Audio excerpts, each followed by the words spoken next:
ನಾನು ರಾಜಶೇಖರ್ ಹೆಡಳಿ ಅಂತ ಕರ್ನಾಟಕ ಪ್ರದೇಶ ಕಾಂಗ್ರೆಸ್ದ ಕಾರ್ಮಿಕ ಘಟಕದ ಉಪಾಧ್ಯಕ್ಷನಾಗಿ ಕೆಲಸ ಮಾಡ್ತಾ ಇದ್ದೀನಿ. ಈ ಮುಂಬರುವ ವಿಜಯಪುರ ಜಿಲ್ಲೆಯ ಮೀಕ್ಷಲು ಕ್ಷೇತ್ರದ ಒಬ್ಬ ಕಾಂಗ್ರೆಸ್ ಅಭ್ಯರ್ಥಿಯಾಗಿ ಸ್ಪರ್ಧಿಸಲು ನಾನು ಕೂಡ ಒಬ್ಬ ಆಕಾಂಕ್ಷಿಯಾಗಿದ್ದೇನೆ.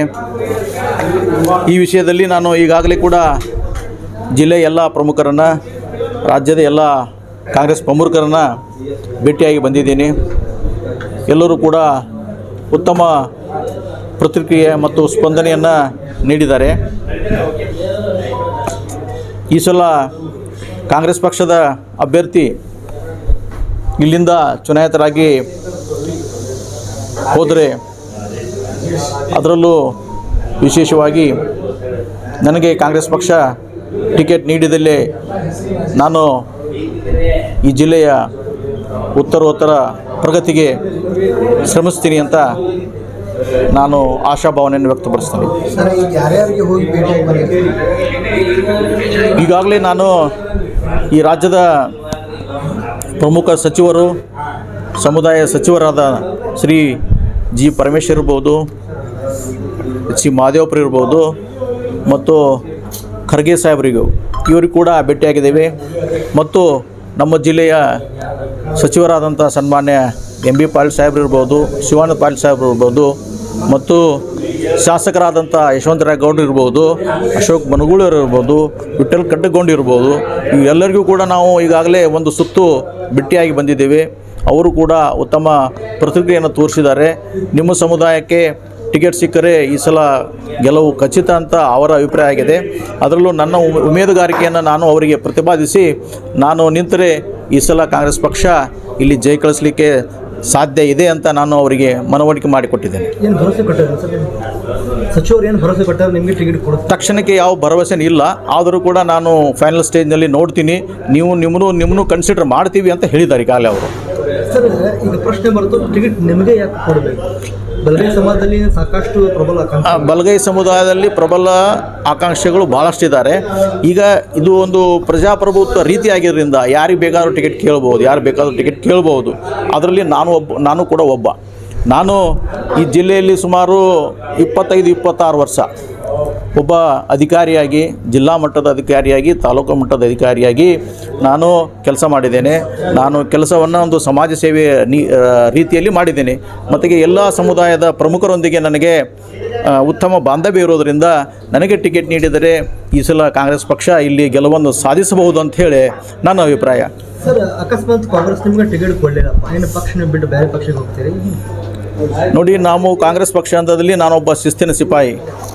ನನಗೆ ಟಿಕೆಟ್ ನೀಡಿದ್ದಲ್ಲಿ ನಾನು ಬೇರೆ ಪಕ್ಷಕ್ಕೆ ಅಥವಾ ಬೇರೆಯವರ ಜೊತೆ ನಾನು ಮಿಂಗಲ್ ಆಗಿ ಪಕ್ಷಕ್ಕೆ ದ್ರೋಹ ಬಗೆಯುವಂಥ ಕೆಲಸ ಮಾಡಲ್ಲ. ನಾನು ಬೇರೆ ಯಾರಿಗೂ ಪಕ್ಷ ಟಿಕೆಟ್ ನೀಡಿದಲ್ಲಿ ಅವ್ರ ಜೊತೆಗೆ ನಾನು ಅವರ ಒಂದು ಗೆಲುವಿಗಾಗಿ ಶ್ರಮಿಸ್ತೀನಿ ಅಂತ ನಾನು ಹೇಳ್ತೀನಿ.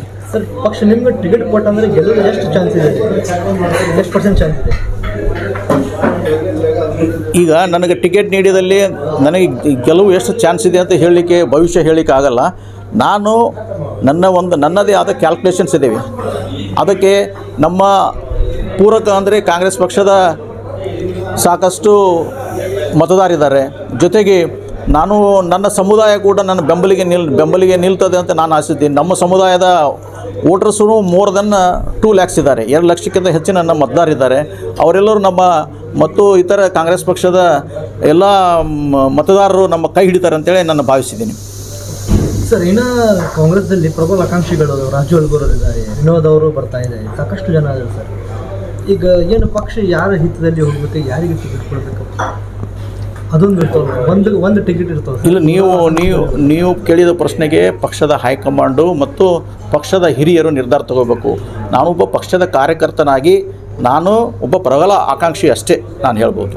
ಸರ್, ಇನ್ನು ಈಗ ನೀವು ಟಿಕೆಟ್ ಕೊಟ್ಟಂದ್ರೆ ಪಕ್ಷ ಇಲ್ಲಿ ಹಾಲಿ MP ಹೋದಾರೆ ರಮೇಶ್ ಜಿಗಜಿಣಗಿ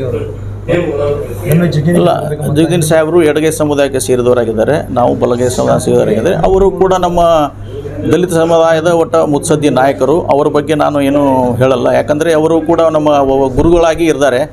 ಅವರು ಕೆಲಸ ಮಾಡಿದ ಬಗ್ಗೆ ಮಾಡದೇ ಇರೋದ್ರ ಬಗ್ಗೆ ನಮಗಿಂತ ಹೆಚ್ಚು ನಿಮ್ಮ ಪತ್ರಕರ್ತರಿಗೆ ಹೆಚ್ಚು ಗೊತ್ತಾಗಿದೆ. ನಾನು ಅದ್ರ ಬಗ್ಗೆ ಏನು ಮಾತಾಡಲ್ಲ. ಬಟ್ ನಾನು ಇಲೆಕ್ಷನ್ ಸ್ಪರ್ಧಿಸದಲ್ಲಿ ಎಲ್ಲರೂ ನನ್ನ ಈ ಸಲ ಜಿಲ್ಲೆಯ ಒಂದು ಪ್ರಗತಿಗಾಗಿ ಜನ ನನ್ನ ಮತದಾರರನ್ನು ಕೈ ಹಿಡಿತಾರಂತೆ ನಾನು ಆಶಿಸಿದ್ದೀನಿ. ಸರ್, ಇನ್ನು ಏನು ನ್ಯೂ ಟಿಕೆಟ್ ತೊಗೊಂಡು ಆರ್ಟ್ ಬಂದಪ್ಪ ಅಂದರೆ ಏನು ಅಭಿವೃದ್ಧಿ ಏನಾಗ್ತದೆ ಜೈಪುರ ಜಿಲ್ಲೆಯಲ್ಲಿ? ನೋಡಿ, ಕೇಂದ್ರ ಸರ್ಕಾರದಿಂದ ಇಲ್ಲಿ ಸಾಕಷ್ಟು ಕೆಲಸಗಳನ್ನು ಮಾಡಿಸ್ಲಿಕ್ಕೆ ಅವಕಾಶ ಇದೆ. ಒಂದು ರಸ್ತೆ ಅಭಿವೃದ್ಧಿ ಇರ್ಬೋದು, ಮತ್ತು ನೀರಾವರಿ ಇರ್ಬೋದು, ಬೇರೆ ಇಲ್ಲಿ ಬೇರೆ ಡಿಪಾರ್ಟ್ಮೆಂಟ್ಲಿ ಬೇರೆ ಅನುದಾನ ತರಲಿಕ್ಕೆ ಬಹಳಷ್ಟು ಸ್ಕೋಪ್ ಇದೆ. ಅದನ್ನು ನಾನು ಶ್ರಮಿಸಿ ತರ್ತೀನಿ, ಜಿಲ್ಲೆ ಅಭಿವೃದ್ಧಿಗಾಗಿ ಶ್ರಮಿಸ್ತೀನಿ ಅಂತ ನಾನು ಹೇಳ್ತೀನಿ. ಸರ್, ನೀವು ಹೈಕಮಾಂಡ್ ಜೊತೆ ಮಾತಾಡಿದ್ದೀರಾ ಸರ್ ಟಿಕೆಟ್? ಹೈಕಮಾಂಡ್ ಅಂದರೆ ಈಗಾಗಲೇ ನಿಮ್ಗೆ ಹೇಳಿದಾಗೆ ನಾನು ಎಲ್ಲ ಸಾಕಷ್ಟು ಸಚಿವರ ಜೊತೆ ನಾನು ಈಗಾಗಲೇ ಇಂಟ್ರೆಕ್ಷನ್ ಆಗಿದೆ, ಮಾತಾಡಿದ್ದೀನಿ. ಅವರು ಕೂಡ ನಿಮ್ಮ ಉಮೇದುಗಾರಿಕೆಯನ್ನು ಕನ್ಸಿಡರ್ ಮಾಡ್ತೀವಿ, ನೋಡ್ತೀವಿ ಅಂತ ಹೇಳಿದ್ದಾರೆ. ಕೊನೆಗೆ ನಿರ್ಧಾರ ಬಿಟ್ಟದ್ದು ಹೈಕಮಾಂಡ್ಗೆ ಬಿಟ್ಟದ್ದು. ಅವರು ಯಾವ ನಿರ್ಧಾರ ತೊಗೊಳ್ತೀವಿ ಆ ನಿರ್ಧಾರಕ್ಕೆ ನಾವು ಬದ್ಧರಾಗಿರ್ತೀವಿ. ಏನು ನೀವು ಖರ್ಗೆ ಪತ್ರ ಬರ್ತೀರಿ ಸರ್? ಅವ್ರು ಮೀಟ್ ಆಗಿರಿ ಮಲ್ಲಿಕಾರ್ಜುನ ಖರ್ಗೆಗೆ ಮಲ್ಲಿಕಾರ್ಜುನ ಖರ್ಗೆ ಸಾಹೇಬ್ರಿಗೆ ಒಂದು ಸಲ ಭೇಟಿಯಾಗಿದ್ದೀವಿ. ಆಯ್ತಪ್ಪ ನೋಡೋಣ ಅಂತ ಹೇಳಿದ್ದಾರೆ. ಜೊತೆಗೆ ಅವರು ಕೂಡ ಹೇಳಿದಂದರೆ ಇಲ್ಲಿ ಕರ್ನಾಟಕ ಮಟ್ಟದಲ್ಲಿ ನಿರ್ಧಾರ ಆಗುತ್ತೆ, ನಮ್ಮ ಮಟ್ಟದಲ್ಲಿ ಬಂದರೆ ನಾವು ಕನ್ಸಿಡರ್ ಮಾಡ್ತೀವಿ ಅಂತ ಹೇಳಿದ್ದಾರೆ. और नए न्यूज़ों के लिए देखते रहिए अपना चैनल TV22 न्यूज़। लाइक करें, शेयर करें, सब्सक्राइब करें और बेल आइकन बटन दबाना ना भूलें।